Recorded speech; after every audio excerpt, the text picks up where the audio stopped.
ఓం నమ శివాయ నమ. ప్రజలందరికీ నమస్కారము. తులరాశి ఫలితాలు జులై మాసం. ఈ జులై మాసంలో స్థితిగతులు ఎలా ఉన్నాయి, యోగ నక్షత్రం ఎలా ఉందా అనేది ఇప్పుడు చెప్పబోతున్నాము. ముఖ్యంగా పెళ్ళిళ్ళు సంబంధాలు కలుస్తాయి, కానీ కలిసిన తర్వాత కొద్ది లేటుగా కనబడుతుంది. 1 సంవత్సరం అయ్యేది 2 సంవత్సరాలు పడుతుంది. మరి విద్యార్థులకి మంచి విద్య, పెద్ద పెద్ద కార్యక్రమాలు పూర్తి చేసి విదేశాలు వెళ్ళి అభివృద్ధిగా రావాల్సిన యోగం కనబడుతుంది. మరి పెండింగ్ అయిన పనులు, ఎన్నో రోజుల నుంచి కొన్ని పెండింగ్ అయిన పనులు కూడా ఇప్పుడు కొంత మార్పులు రాబోతున్నాయి. కొత్త కొత్త కార్యక్రమాలు కొన్ని పూర్తి చేయబోతున్నారు.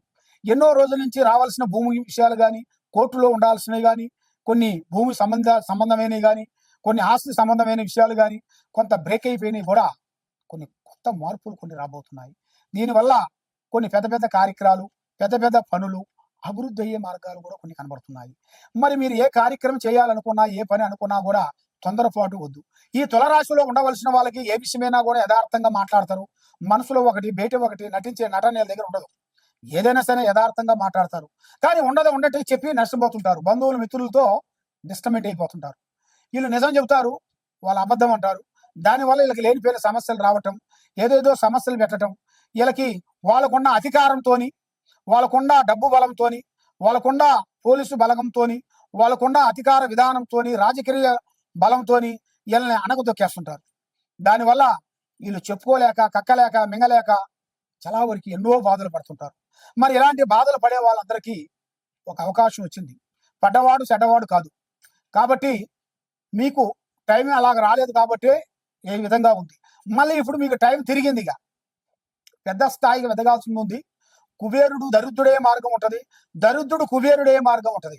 కాబట్టి ఆ దరిద్రుడు కూడా, ఆ అడుక్కొని తినాల్సిన వాళ్ళు కూడా ఒక టైం వచ్చినప్పుడు అది భగవంతుడు ఏదో ఒకటి దారి చూపించేసేస్తాడు, పక్కన కుబేరుడు అయిపోతాడు.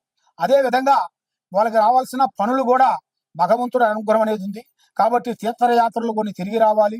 ఇలా పేరులో విందు వినోదాలు చాలా ఉన్నాయి. కాబట్టి శుభ కార్యక్రమాలు కొన్ని పూర్తి చేస్తారు.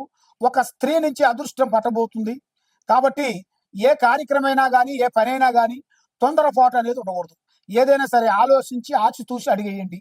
తొందరపాటు వల్ల ఎన్నో సమస్యలు, ఎన్నో ప్రమాదాలు మీకు వచ్చే మార్గాలు కొన్ని కనబడుతున్నాయి. కాబట్టి మీరు చేయాల్సింది దుర్గాదేవిని, అమ్మవారిని ఆరాధించాలి. ఆ దుర్గాదేవిని, అమ్మవారిని ఆరాధించిన తర్వాత శ్రీ లలిత సహస్రనామాన్ని మీరు చదవాలి. దాంతో పాటు శ్రీ వారాహిని మాతని, అమ్మవారిని అమావాస అష్టమి రోజులలో అమ్మవారిని దర్శించుకోవాలి. మరి మీరు ఏ కార్యక్రమైనా, ఎక్కడికి పోయినా కూడా దేవస్థానాలకి వెళ్ళినప్పుడు మీ చేతుకుంట కొన్ని పండ్లు కానీ, పలహారాలు కానీ, ప్రసాదం కానీ మీ చేతుకుంట పంచిపెట్టినట్టుగైతే మీకు అన్ని మంచి జరుగుతాయి, ఆరోగ్యాలు బాగుంటాయి, మనశ్శాంతి కలుగుతుంది. మరి ఎక్కడెక్కడో వెళ్ళి జ్యోతిష్యం చెప్పించుకొని నిరాశ చెంది ఉన్నారు కాబట్టి తప్పకుండా ఈ కింద ఉండాల్సిన నెంబర్కి ఒకసారి సంప్రదించినట్టుగైతే మీ పేరుని బట్టి, సమయాన్ని బట్టి, మీ జాతకాన్ని బట్టి, మీ యోగాన్ని బట్టి చూసి ఏ సమస్య ఉన్నా కూడా మేము చూసి చెప్పగలుగుతాము. కాబట్టి మీకు ఎలాంటి యంత్రములు కానీ, ఎలాంటి తాయితులు కానీ, ఎలాంటి మూలికలు కానీ, ఎలాంటి సమస్య ఉన్నా కూడా మేము పూజా బలం చేసి కొరియర్ ద్వారా మీకు పంపించగలుగుతాం. మీ సమస్యను చెప్తే ఆ సమస్యను తగ్గ వస్తువులు మీకు పంపించగలుగుతాం. సర్వోజనా సుఖినో భవంతు. ఓం నమ శివాయ నమ.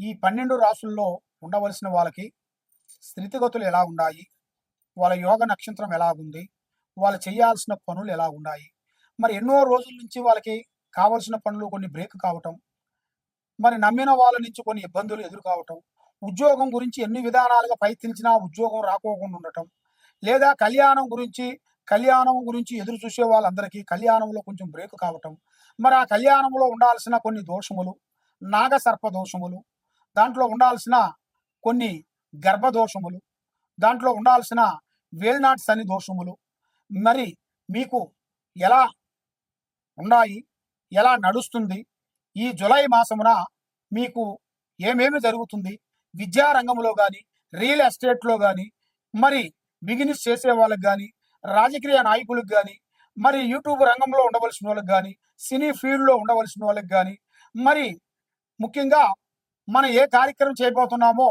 ఆ కార్యక్రమాన్ని మీరు ముందు ముందే చెప్పి తొందరపడి మీరు ఇబ్బంది పాలు కావద్దండి. మరి ఈ 12 రాసుల్లో ఉండవలసిన వాళ్ళకి స్థితిగతులు ఎలా ఉన్నాయి? ఎలా నడుస్తుంది? ఎలా నడవబోతుంది? మరి వాళ్ళ జీవిత లక్షణం ఏమిటి? వారి ఆలోచన ఏమిటి? వాళ్ళ జీవిత నక్షత్ర ఘడియలు ఎక్కడి నుంచి ఎక్కడి వరకు నడుస్తున్నాయి? మరి వాళ్ళ యోగం ఎప్పటి నుంచి ఎప్పటి వరకు అదృష్ట గడియలు పెరుగుతున్నాయి? మరి ఎప్పటి నుంచి ఎప్పుడు డౌన్ అవుతున్నాయి? అనేది మీ రాసుల వాళ్ళకి ఈ 12 రాసుల్లో ఉండవలసిన వాళ్ళకి మన జాతక బలాన్ని బట్టి వాళ్ళ యోగ నక్షత్రాన్ని బట్టి చూసి చెప్పబోతున్నాము.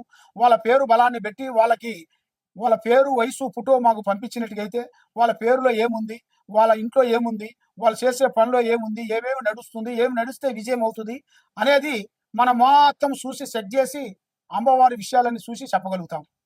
సర్వో జన సుఖినో భవంతు. ఓం నమ శివాయ నమ. ప్రజలందరికీ నమస్కారం. 2025 జులై మాసం కన్యరాశి ఫలితాలు.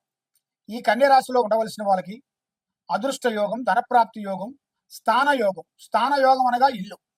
మరి ఇలా జాతక యోగంలో ఒక స్థానం కట్టుకోవటం, ఒక పెద్ద ఇల్లు, ఎన్నో రోజుల నుంచి వాళ్ళు రెంటింట్లో ఉండి బాడిగింట్లో ఉండి ఎన్నో రోజుల నుంచి వాళ్ళు కలగనే ఒక ఆలోచన, ఒక టైం అనేది ఇప్పుడు వచ్చేసింది. మరి వాళ్ళు ఒక స్థాన చలనం అనేది ఒకటి ఏర్పాటు చేసేసుకుంటారు. మరి దాంతో పాటు కుటుంబంలో పెళ్ళిళ్ళు కొంత ఆలస్యంగా కనబడుతున్నాయి. వీళ్ళకి తీర్థయాత్రలు కొన్ని తిరిగి రావాలి. ఆరోగ్యంలో విజయము, ఉద్యోగంలో జయము, ప్రయాణాలలో ఇంకా విజయము. విద్యార్థులకి శ్రద్ధ ఉండాలి. విద్యార్థులకి చాలా శ్రద్ధ పెట్టి దాన్ని ఆలోచన చేసినట్టుగైతే ఆ విద్యా రంగంలో అనేది చాలా మందికి విద్య అనేది కరెక్ట్గా సెట్ అయిపోతుంది. మరి ఉద్యోగంలో ఆ ఉద్యోగం గురించి పై అధికారులు, ఉద్యోగం వచ్చిన వాళ్ళకి పై అధికారులు ఉంటారు. ఆ పై అధికారులతోని వాళ్ళకి ఒత్తిడి ఎక్కువగా ఉంటుంది. నువ్వు ఆ పని చేయలేదు, ఈ పని చేయలేదు, అక్కడికి వెళ్ళలేదు, ఇక్కడికి వెళ్ళలేదు, వాడు ఎంత చేసినా కూడా నువ్వు చేయలేదు, ఆ పేపర్లు వేయలేదు, ఈ పేపర్లు వేయలేదు అనేది వాళ్ళని డిస్టర్బెంట్ చేస్తుంటారు. వాళ్ళకున్న అధికారంతో, వాళ్ళకున్న బలంతో మిమ్మల్ని చాలా డిస్టర్బెంట్ చేస్తుంటారు. కాబట్టి ఈ విధంగా ఉంది, ఈ ఉద్యోగం మనకు వద్దులే అని మీరు ఆగొద్దండి. అది కానీ మీరు ఆగారు అనుకోండి, మీరు ఇంకా లోతులోకి వెళ్ళిపోతారు. కాబట్టి ఎంత కష్టమైనా ఎంత నష్టమైనా మీరు ముందడుగు వేయండి, కష్టపడండి. తప్పకుండా మంచి ఉద్యోగము, కళ్యాణము, చేసే పనులు, అభివృద్ధిగా వచ్చే మార్గాలు ఉన్నాయి. కాబట్టి అధిక ఖర్చులు తగ్గించాలి. అధిక ఖర్చుల వల్ల కొంత సమస్యలు, లేనిపోయిన విధానాలు, మానసికమైన ఇబ్బందులు కొన్ని కనబడుతున్నాయి. మరి మీ తండ్రి గారికి ఆరోగ్య సమస్యకు రాబోతుంది. మరి మీ తండ్రి గారికి ఆరోగ్య సమస్యని మీరు చాలా వరకు జాగ్రత్త చేసుకోవాలి. మరి విదేశాల ప్రయాణాలు చాలా అద్భుతంగా ఉన్నాయి. మీరు విదేశాల ప్రయాణాలలో తొందరగా పాటు మీరు వెళ్ళారనుకోండి, అనుకున్న విజయాన్ని సాధిస్తారు. మరి శత్రువులతో ఎక్కువగా సమస్యలు కొన్ని ఏర్పడతాయి. ఆ శత్రువులతో కొన్ని జాగ్రత్తలు ఉండాలి. ఏ విషయమైనా కానీ, ఏ ప్లాన్ అయినా కానీ, ఏ మాట అయినా కానీ ముందే తొందరపడి చెప్పకూడదు. పని అయిన తర్వాత చెప్పాలి. పని కాకముందు ప్రాణం లాంటి స్నేహితుడు కానీ, మిత్రుడు కానీ, బంధువు కానీ ఎవరికి చెప్పకూడదు. చెప్పిన దానివల్ల లేనిపోయిన సమస్యలు మీకు వచ్చే మార్గాలు ఉన్నాయి. మరి మీ జాతకంలో ఉండవలసిన వాళ్ళకి భూమిలో బంగారం దొరికి అదృష్ట యోగం రాబోతుంది. ఒక స్త్రీ నుంచి అదృష్ట యోగం పట్టబోతుంది. మరి మీరు చేయాల్సిన కార్యక్రమం ఏమిటంటే భగవంతుడు పూజా బలం చేయాలి. మనం ఏ పూజ చేసినా భగవంతుడిని నమ్ముకోవాలి. భగవంతుడు మించింది ఏం లేదు. ప్రజల్ని నమ్మొద్దండి. మరి మీరు చేయాల్సింది దక్షిణామూర్తి ఆరాధన చేయాలి.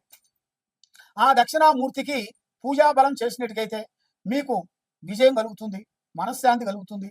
కాబట్టి మీ కుటుంబంలో కానీ, మీ మీద కానీ, మీ పిల్లలకు కానీ, మీకు ఆరోగ్యంలో కానీ, మనసులో పిచ్చి పిచ్చి కలలు రావటం కానీ, మానసికమైన ఇబ్బంది పడటం కానీ, డబ్బులు మీ చేతులు నిలబడుకోవటం కానీ, ఇలాంటి సమస్యలు ఏదన్నా ఉంటే మీ పేరు బలంలో ఏముందా అనేది మేము జాతక చక్రం వేసి, జాతక కుండలు వేసి చూసి మేము చెప్పగలుగుతాము. తప్పకుండా ఈ కింద ఉండాల్సిన నెంబర్కి మమ్మల్ని సంప్రదించినట్టుకైతే మీ జాతకాన్ని బట్టి మొత్తం అన్ని చూసి చెప్పగలుగుతాం. సర్వో జనా సుఖినో భవంతు.